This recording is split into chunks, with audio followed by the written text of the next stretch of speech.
Well, it's that time, everybody. With the beginning of a new year, it's time to reflect upon and celebrate the best movies that 2017 had to offer. Now, before I even get into the honorable mentions, I just want to say that this list was actually more difficult to put together than last year's list. A lot of movies that I thought had solid placement on the list ended up getting shuffled around quite a bit, to the point where they may still be on there, they may be in the honorable mentions, or I might not even mention them at all. And that has a lot to do with the fact that in the past month, I caught up on a lot of stuff. Stuff that didn't get wide theatrical releases in my area and ended up finally being distributed on Netflix or Amazon, or stuff that just came under the wire before 2017 was over and I found out that they actually did have a wide release. It was very 50-50. Half of these movies were movies I was greatly anticipating seeing in a theater, and the other half were movies that kind of surprised me. I wasn't really seeking them out, but when I finally caught up with them, I'm glad I did. So let me start things off by showing a couple of honorable mentions here. These are 5 movies that I felt were still good quality, still very enjoyable, and had a lot of value, and you should definitely check them out. But they just didn't rank high enough for me in the placement of the top 10.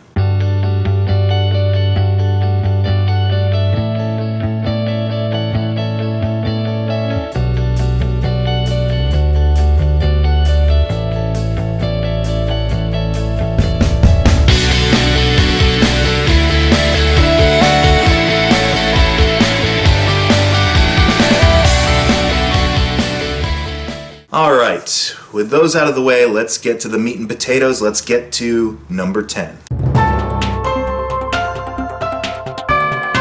It Comes at Night. Now, this is an example of one of those movies that I caught up with on Amazon. I wasn't even aware that this film had been released until about late November. This was a really streamlined, small story, but had so much tension and so much suspense laced throughout it that even though you can maybe set a trajectory for where the characters will end up in the end, it still is worth focusing your attention on. Joel Edgerton delivers another kind of phenomenal performance, even though he is very kind of subdued at times, but when he gets into his intense, almost standoff mode, he is able to really get across that he is someone not to be trifled with. The basic premise is that it's following this family that's living out in the forest at their cabin, when the backdrop that is set talks about or addresses that something big happened to the world. Some big medical or chemical disaster happened that affected the population, and people are just scattered throughout the world just trying to fend things for themselves and risk getting infected by whatever's out there. And that's the thing, the movie never really tells you what is going on necessarily with regards to the bigger global stakes. It doesn't say if it's like some kind of killer virus, although I feel that's where it's kind of going to, or whether it's a chemical attack, whether it's a zombie apocalypse. You never really know exactly what happened, but that doesn't matter because whatever it is has set up this really claustrophobic and really amplified situation for this family. And as the movie goes on and as things start to take place in which they're forced to kind of test their boundaries and their comfort levels with certain things, you kind of go along with that growing sense of anxiety, that growing sense of gloom, that growing sense of untrustworthiness that can build up in the mind when you've been isolated for so long and you are just trying your best to look out for you and yours. And again, all the performances throughout this movie are really great, really intense. The way the movie ends it's very shocking and bleak, and in a way that you're like, this feels way too real at times.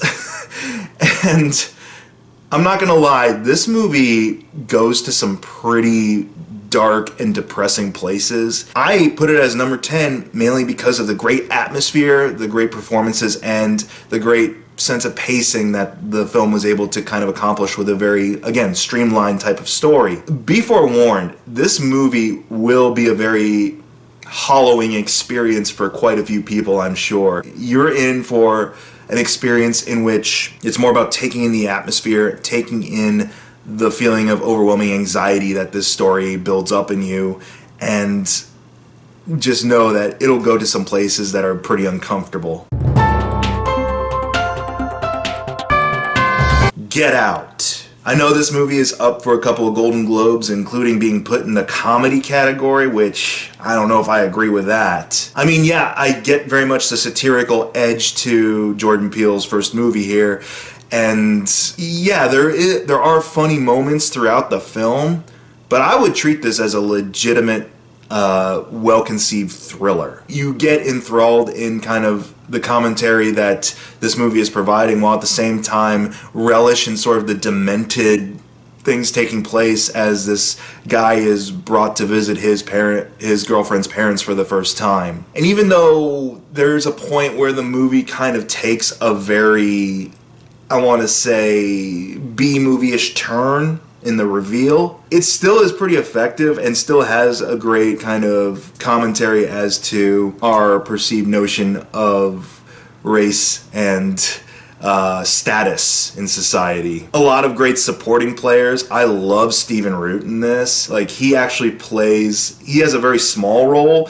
but when he's on screen, I completely forget that that's the boss from News Radio, and he is actually kind of creepy. Our lead is very fun and relatable as he just kind of at first goes through these preconceived notions of what to expect from this guess who's coming to dinner type scenario. And he has a little bit of his eye-rolling moments as, these white people.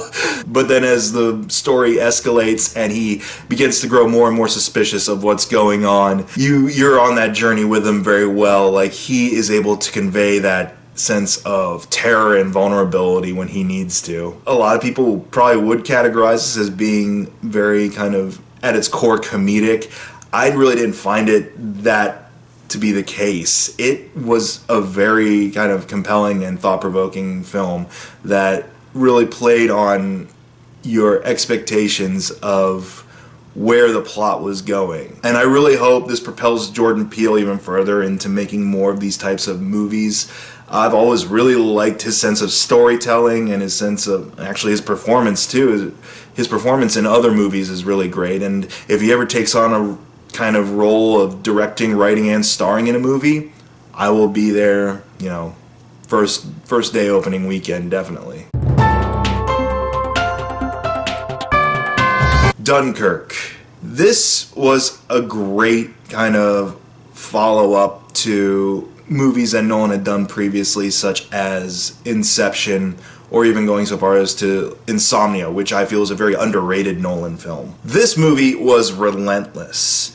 And there's a point in movies in where relentless might verge into becoming irritating. For example, the Transformers movies.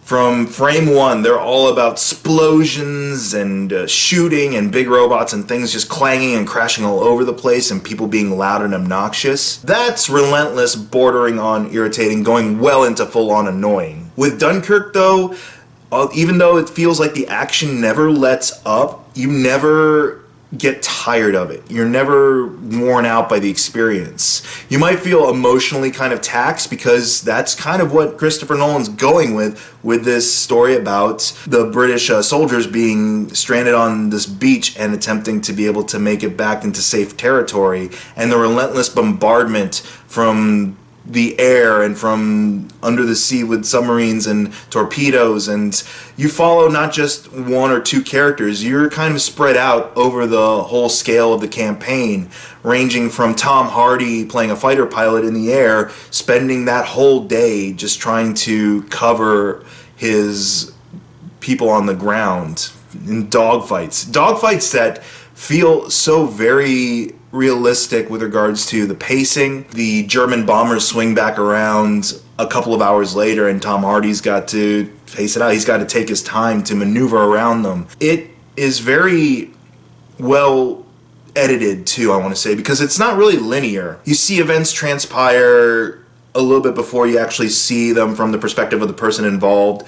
You see a little bit of things that are to come down the line for other characters, and that's something that Nolan's done pretty well through a lot of his films, is the sense of time and place are very malleable and very kind of sporadic. At times that serves the narrative more so with regards to his gimmick, like it did in stories like Memento. Here, though, I get why he kind of didn't go just chronologically, okay, here's what's going on now, here's what follows next, here's what follows next.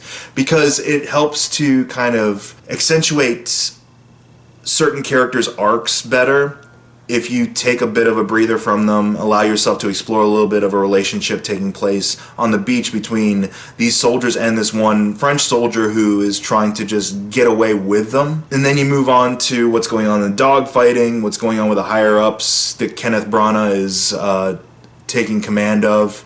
All throughout, there is a fair degree of action, and it is loud, it is intense. And for a PG-13 movie, they get away with showing you a lot. At no point did it feel like overkill. At no point did it feel gratuitous or exploitative with regards to the violence and the death taking place. It felt very realistic, very grounded in what you would probably see on a battlefield. I'm really sad that I didn't get the chance to see this movie in the IMAX screening. This is one that, again, I found a little later on digital release because I didn't find myself having the proper time to go see the movie in a big screen like that, and I feel like I did kind of miss out by not seeing all this World War II spectacle on display in an IMAX screen. So for anyone who did go see this movie in an IMAX screening, I am extremely jealous, and maybe the day will come where if any of you want to invite me over for a big screen showing of Dunkirk, I won't say no. The Shape of Water. When I was talking about movies that made it just under the wire for me to see them in theaters, this is what I was talking about. I was so annoyed for a couple of weeks that after The Shape of Water had been released to like New York City and other places in limited screenings, and then more and more screenings kept getting added on to its viewing schedule, New Jersey seemed to be steering clear of this movie for a long time, and I was kind of annoyed. Like, the closest screening I was going to get for a couple of weeks was 60 miles out of my way, and there was no way I was going to be doing that. So when the movie finally did arrive to a Regal cinema near me, I jumped at the opportunity to go watch it because I've been hearing a lot of great stuff about this movie. I am a big Del Toro fan, and I must say, after seeing the film, this is the Del Toroiest Del Toro movie I have ever seen. He has always had this great sense of production design, color coordination, and camera movement in his movies that I really just love. The characters might not be the most memorable with regards to longevity, but for the story they serve, they are very well fleshed out and well characterized by the actors. The story in and of itself, while there are points where you're kind of like, oh, this is where the movie's going with regards to this horror movie romance angle, you're still along for it. It's still got this quirkiness and this quaintness about the material that you can't be fully turned off to it or disgusted by it or repelled by it. I mean, spoiler alert here, yeah, she falls in love with a fish man. But I gotta say, you kind of buy this love story a little bit. You buy the characters. The main character, played by Sally Hawkins, doesn't speak a word throughout this movie up until one moment in the film where she has like an inner monologue, and it makes sense why she would vocalize that and sing, perhaps. If that's her singing voice, kudos to you, Sally. But she's able to convey so much emotion, so much vulnerability, and so much heartache through just her expressions, through her interactions with her side characters, played fabulously by Richard Jenkins and Octavia Spencer. You enjoy the creature effects while they're there. This feels very much like an Abe Sapien prequel, and it makes sense because Abe Sapien himself, Doug Jones, plays the creature, and he does great. I mean, he always does phenomenal costume work and things like that. So you buy those interactions she has with the creature. Michael Shannon, clearly chosen because this is the most evil asshole Michael Shannon character you've probably seen since, I want to say, The Iceman. And he goes for it. The one thing that I found kind of weird is they tried to delve into a backstory a little bit with him with regards to a home life, like he's got a wife and kids, and try to show him in this suburban type of setting. Some of that was unintentionally funny, I feel, at times. I didn't feel that it was as necessary as needed, because we got what this character was about just based off of his role in this facility that's holding this creature hostage. I was thinking very much of Beauty and the Beast at a certain point when in this film, because it does kind of play into those tropes of Sally Hawkins' character is the Belle character, the creature is obviously the Beast, and Michael Shannon delves into kind of a Gaston-y type role for a little bit.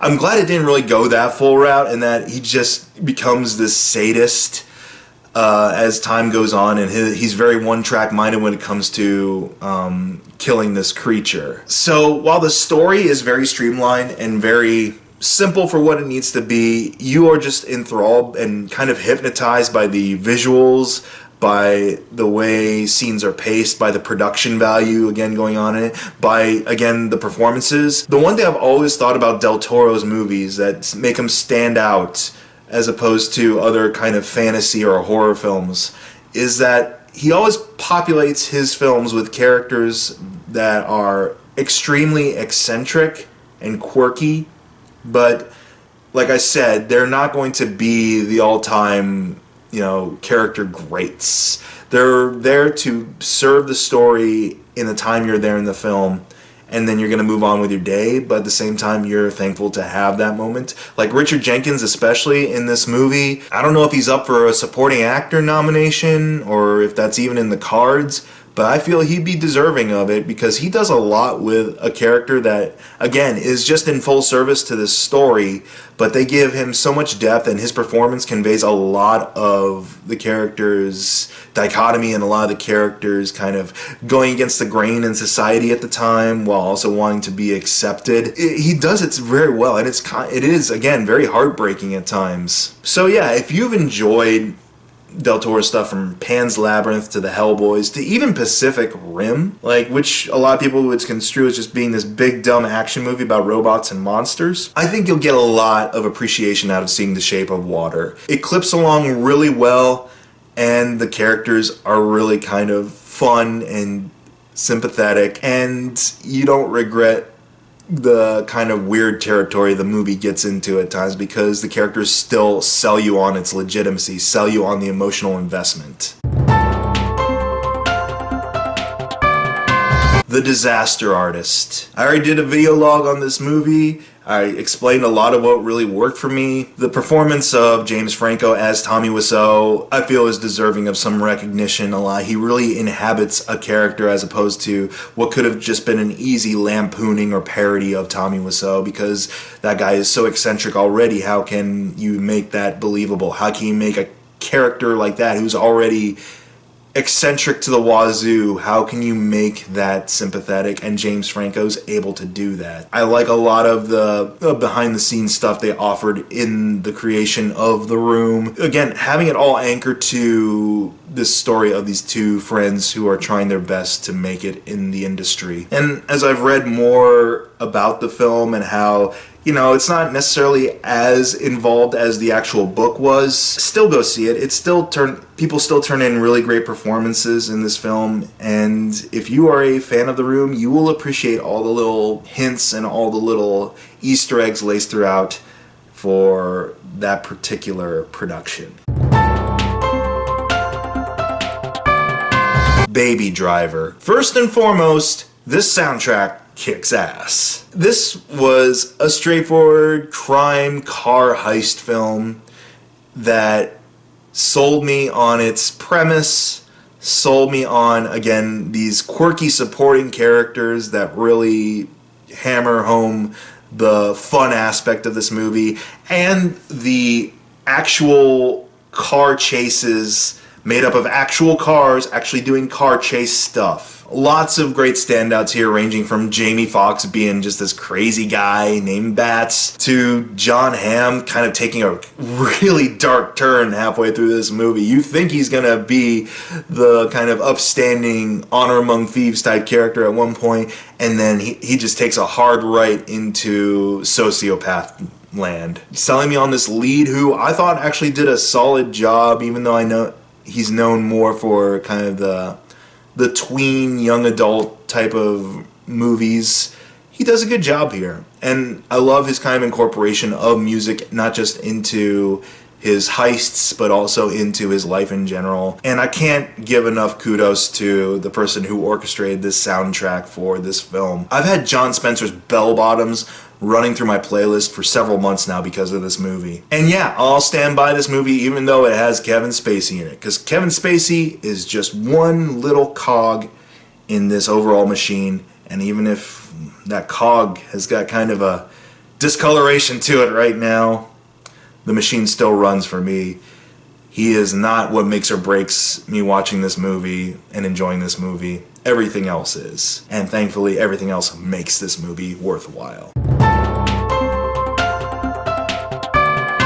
The Big Sick. I didn't think I'd become as enraptured by this movie as I did. This was a film that I caught up with on Amazon because it's an Amazon Studios release, and I thought it was just going to be kind of another Judd Apatow-ish type of movie, which I enjoyed the Judd Apatow movies just fine. I thought it was going to be in the vein of something like that, or at the very least kind of a Trainwreck type of knockoff, and I like Trainwreck a lot. It was in my top 10, I believe, of 2015. If this would be nominated for comedy or in the comedy category, I don't think that would be the proper placement for it, because it was actually a fairly dramatic and very romantic type of film. Kumail Nanjiani, who I've enjoyed his work on Silicon Valley and the other shows or productions I've seen or heard him in, he is a great dramatic lead in this film. And it just so happens that this movie is semi-autobiographical. He and his wife co-wrote the movie kind of to parallel how they first met and fell in love. And so he's basically playing himself, or this reality's version of himself, as this stand-up comedian wanting to make it big in the industry. And you never think that this character would garner tears, but there's a point in this movie where he gets up on stage and he's trying to do this audition, but he can't because something very tragic has occurred to this girl he loves, and he's dealing with that, the heaviness of that situation, and the anxiety that he's experiencing through that, and he just falls apart on stage. When I felt like that's where the movie was going, part of my brain was kind of anticipating, like, okay, Kumail's gonna try a little bit of drama, we'll see how this goes, which he'd been doing a fair amount throughout that movie up until that point, and having semi-intense moments, but this is a full character breakdown. And when he got up there and he starts to do this monologue that ends up swerving into him just opening up his heart on stage about all the stuff that he's experienced with regards to this girl and with regards to the situation she finds herself in, health-wise, and him trying to be supported but feeling so helpless and everything like that. Like, it really got me choked up watching his performance. It was really that good, really that compelling, really that human. And while this movie has plenty of laughs, mainly based in just the way the characters are, from this girl's eccentric and kind of quirky parents in Ray Romano and Holly Hunter, to Kumail's family, who's always trying to set him up with Pakistani women. It is a little bit of everything. It's a little bit of My Big Fat Greek Wedding, Judd Apatow directed and produced movies, a little bit of Trainwreck, but then it starts to be its own thing very much with regards to someone being there for a person that they slowly realize are kind of in love with and devoted to, and are willing to kind of give up certain aspects of their life in order to be with that person. And when it gets to those points, it really fires on all cylinders. It is a really well done character drama that just happens to have a few laughs in it. And again, I find it kind of difficult, even though the character is a stand-up comedian, even though you spend a lot of time in a comedy club, and even though a lot of the interactions have a humorous edge to them, I don't know if I could really categorize this as a straight-up comedy. It is definitely romantic, but romantic comedy, romantic dramedy perhaps. Blade Runner 2049. For a while this was sitting pretty as either number 1 or number 2, and got knocked down to 3, but that's not at all a detriment to the movie itself. This was the sci-fi sequel I really didn't know I wanted until I heard about it. And then when I heard about it, I had some anxiousness associated with finally seeing the movie, and will it live up to whatever expectations I have placed in my mind over the years when it comes to the world of Blade Runner. This movie very much met and exceeded a lot of expectations for me. Denis Villeneuve can do no wrong at this point. I look forward to 2018 where he will do wrong, probably, now that I've said it because I jinxed him. Damn it. This film is thoroughly enjoyable for the Blade Runner fan in me. It is a continuation of a story that I was not necessarily predicting. I kind of had no clue where this movie was going to go at certain points, and I was appreciative that it answered some questions, but also posed a whole bunch of new questions with regards to the emotional lexicon of replicants, their role in society, and where the society is heading, if they're going to continue exploring this possible future of the simulated versus the organic. All around, a more invested performance from Harrison Ford than in any of his revisits to other characters he's been associated with for long periods of time. You can tell he actually cares about the trajectory that his character of Deckard is going on in this movie. Good job on you, Blade Runner 2049. You got Harrison Ford to care again. Briggs Be Bare. This is the movie that knocked Blade Runner out of number 2. And while at first it was kind of a difficult choice to make, I felt pretty confident in my choice of putting Briggs Be Bare above Blade Runner. Man, I just loved this movie. This was such an enjoyable, fun and imaginative film. And the thing is, it's this is a movie that I don't feel a lot of people are in the know about, because I don't think this did get wide release. I've happened to find it on a streaming site one day and wasn't really sure what to expect. I just saw that it had Mark Hamill in it. Yes, this is a far more compelling Mark Hamill performance than the one he put in The Last Jedi. And as you saw probably in my video review of Last Jedi, which I thought was going to be on this list somewhere, but a whole bunch of stuff knocked it down quite a bit. I didn't think his turn as Luke in The Last Jedi was that terrible.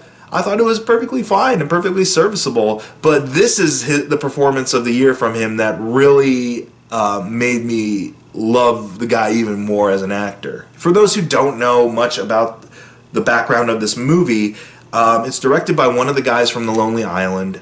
Andy Samberg shows up a little bit here and there as a patient in a mental ward. And it's about this guy who is basically raised since he was a baby in this bomb shelter by these two very eccentric people. One of them was a science professor, and one of them was a grade school teacher, I think.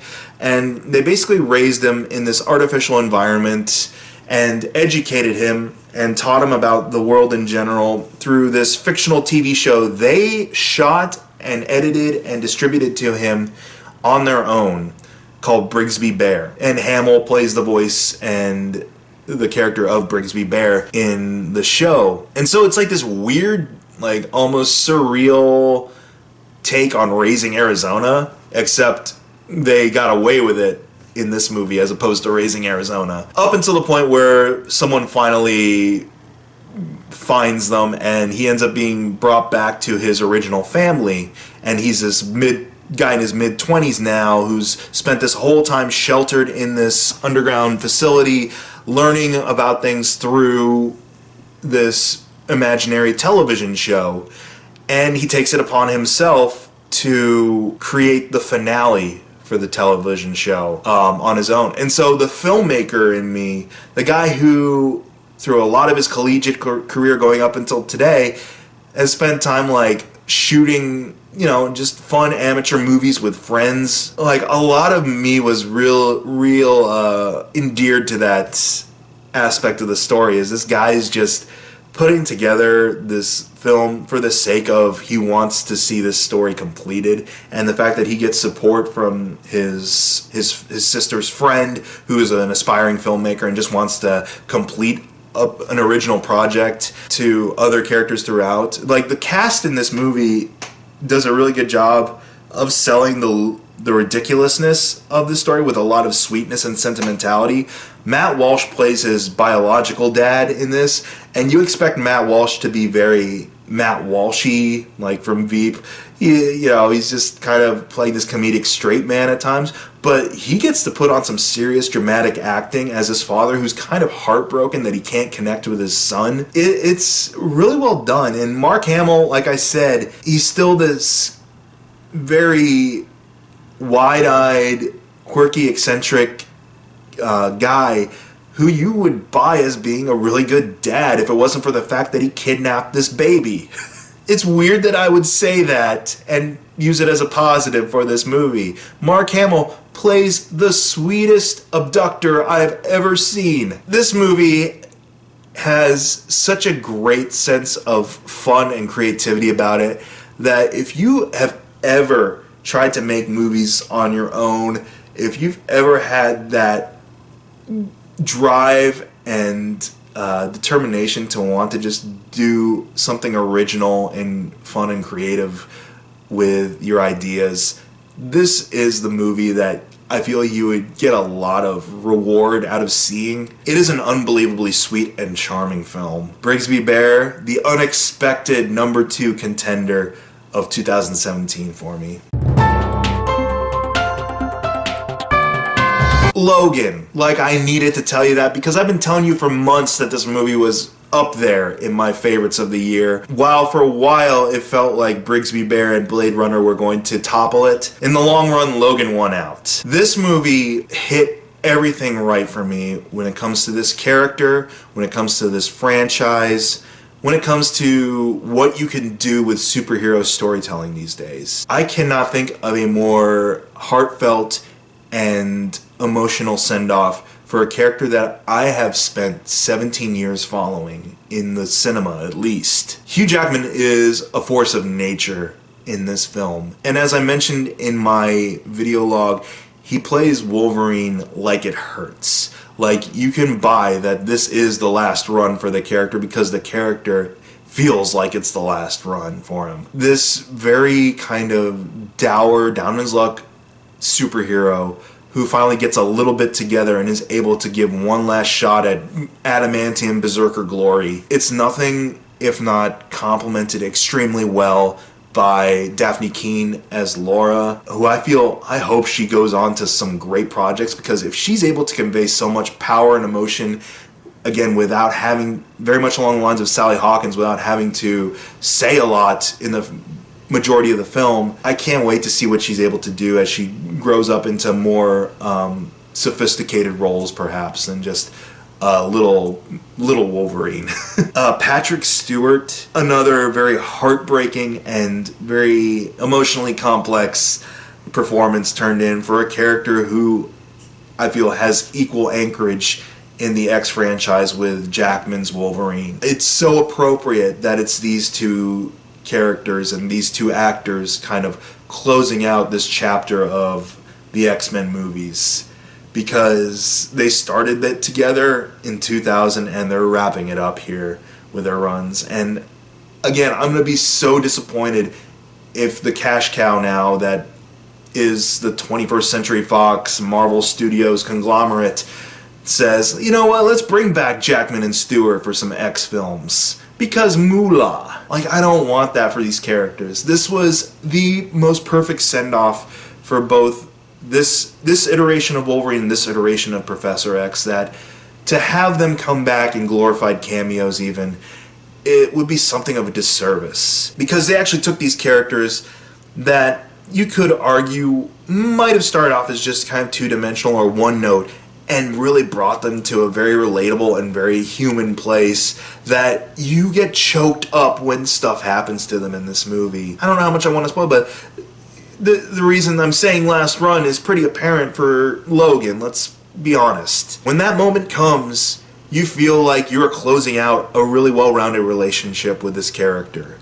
You feel like you've earned this opportunity to say goodbye. It's still a movie and still an idea that still gets me choked up when I think about it, and that's the effect and the great thing about movies like this and about actors like that and characters like that, is that they're able to bring you to the extreme ends of their kind of emotions and their stories, and you're able to just go along with the ride for it. But when the end finally does come, you have that bittersweet kind of farewell. No other movie kind of met that, whether it was the sweetness of Briggs Be Bare or the joy to see the world of 2049, or whether it was the intensity of World War II in Dunkirk.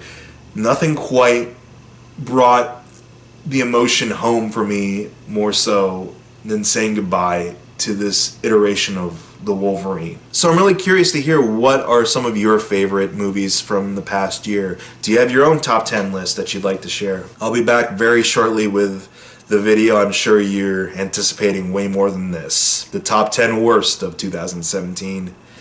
Stay tuned.